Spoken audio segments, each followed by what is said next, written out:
And so when we're going to this mind-body connection, as well as, and I really want to go into this, and I think this is going to connect to my next question, is the vagus nerve. Because if you're thinking about the mind and the body, you have got this integral main nerve that goes in between. I remember learning about this when I was at school for the first time at university, and being quite astounded by how powerful the vagus nerve can be. And realizing it is such kind of an integrational part of our body that is so overlooked, because it is literally what is connecting our brains all the way down into our gut. And for when I understood it, and even just the nutritional side around it, how we lack nutrition and how this can deplete the vagus nerve, and then we can get, brain fog and confusion. But once the vagus nerve is actually reduced so much in these nutrient deficiencies, we can't build them back up. So we can start mimicking things like dementia and all of those things. You might not have dementia, but that's what you'll start mimicking. And the more I learned about this vagus nerve, the more my mind was blown away.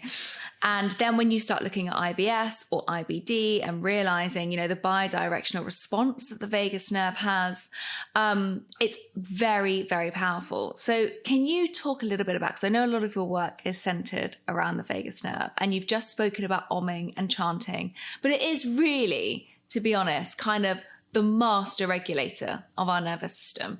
And can you explain a little bit about the vagus nerve and the power that it holds, and why it's so important that we do look after this vagus nerve?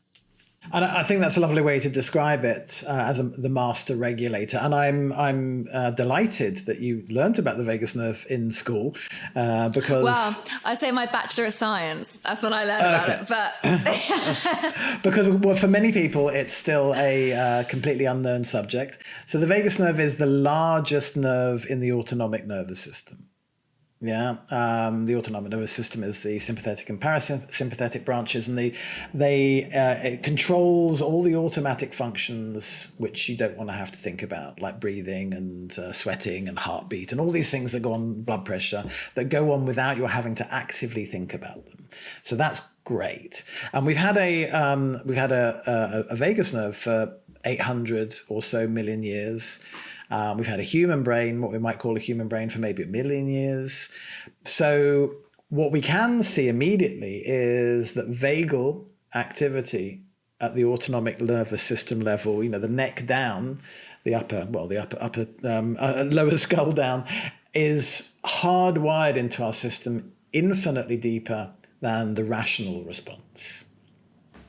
Which is why, panic attacks, fear, etc., are not related to background or education or intelligence. Highly intelligent people can have panic attacks because their primitive response, and I'm not really doing it any favors by calling it primitive, their essential response easily will overwhelm any rational response. And so, yes, the vagus nerve has a physical reality. So it's a 10th cranial nerve, so it connects into the brainstem. It passes down through the left ear in particular, through the throat, through the diaphragm, through all the organs, right down into the pelvis. You won't see normally it illustrated as going down into the pelvis in the diagrams, but it does. I've dissected it out.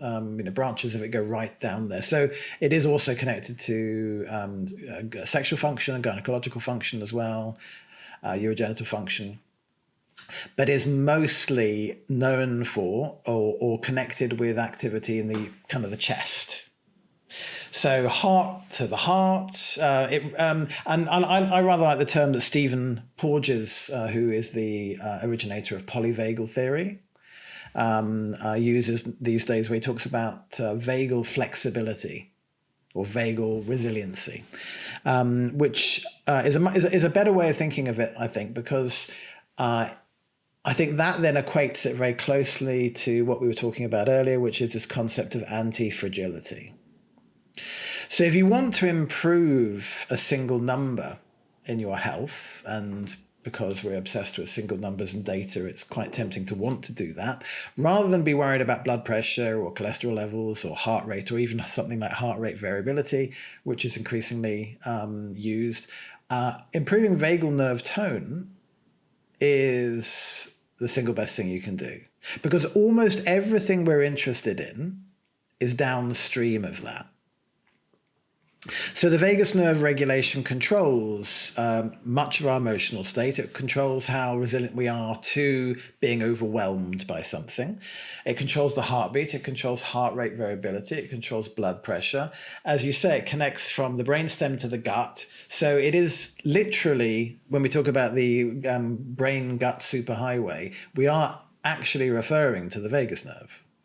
So any conditions, and when these days that's many conditions which are made worse by stress, particularly things like you mentioned IBS, migraine, there are many other conditions, the vagus nerve is the single critical most relevant function in the body that controls those. So what can we be doing to help make it more anti-fragile, or how can we even know that we're kind of working on it? And as I'm thinking about that, I'm thinking, well, where do we know where our start point is? Do we know that our vagus nerve is not very strong, or do we know that actually we're doing okay? Like, how can we measure? Do we have any biomarkers? Do we have anything that we can kind of align with to just see where our vagus nerve, like, overall health is? And then when we figure that out, what can we do to kind of strengthen it and make it more anti-fragile, as you mentioned? Because it does. I love that you mentioned blood pressure. You know, all of these things do come off of the vagus nerve. They do. So, of course, you can look at any of those individual numbers. And, you know, if blood pressure is dysregulated or indeed too low, if hormone activity is very dysregulated, if you have symptoms like migraine or IBS, and probably the closest proxy is heart rate variability, which is why people like that. But what people don't say enough about HRV, heart rate variability, is how hard to interpret it is, and how it's almost meaningless unless you really measure it properly and know what you're doing over a period of time. So it's not a metric that I actually particularly suggest people get into. But most people will have, and if they haven't, they should seriously consider developing an understanding of how they feel. Most people know how resilient they are. And they know better than anybody else, or that any measurement can ever tell them. You know how much sleep you can get away with not having. You know how long you can not eat for before you feel strange and weird. You know how much stress you can be under before you start getting symptoms. And we are the best measures of our own autonomic flexibility, of our own vagal tone. Awareness is the biggest.